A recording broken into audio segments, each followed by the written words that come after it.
আলহামদুলিল্লাহি ওয়াকাফা ওয়া সালামু আলা ইবাদিহিল্লাযিনা ইসতাফা আম্মা বাদ। সম্মানিত প্রিয় বন্ধুগণ, যারা সাত পাকে কুরবানি দিবেন,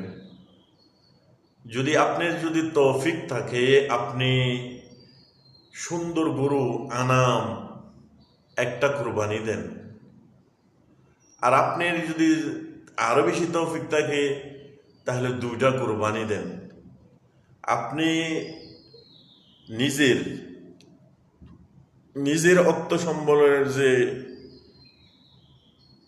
ধন সম্পদ যে আল্লাহ তাআলা আপনাকে দিছে, এ অনুযায়ী আপনি কুরবানি দিতে পারেন। কিন্তু কুরবানি যখন দিবেন, অবশ্যই মাথা রাখতে হবে, আমি কুরবানি দিতেছি আমি আল্লাহর জন্য, আল্লাহ তাআলাকে সন্তুষ্টি করার উদ্দেশ্যে আমি কুরবানি দিতে আসছি।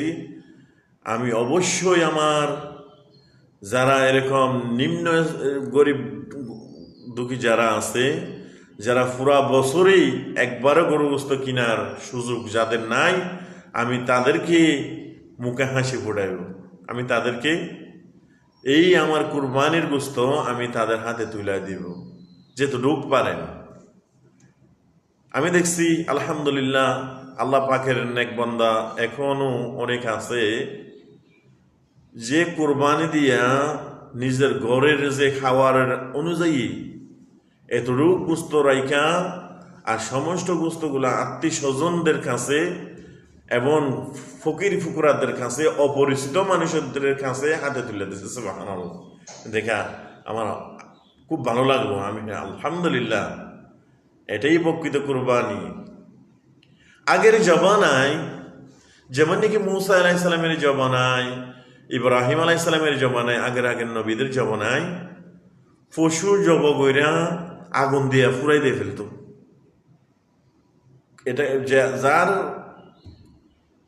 এরকম জব কইরা এরকম যখন আগুন দিয়া ফুরাই দিত, যার পশুটা যখন ফুরি ছাই হয়ে যেত। এবং দেখেন, আমাদের হতো সৌভাগ্য, আমরা পশুর গোস্ত খাওয়ার জন্য আল্লাহ তাআলা আমাদের জন্য হালাল করে দিছে। তারপরেও কেন আল্লাহ তাআলা হন এরকম কুরবানি দেনেওয়ালার হন এরকম যে তুমি কেন খাইতেছো, তুমি তো খাইতে পারবে না, নিষেধ নাই, তুমিও খাও, মানুষকে খাওয়াও।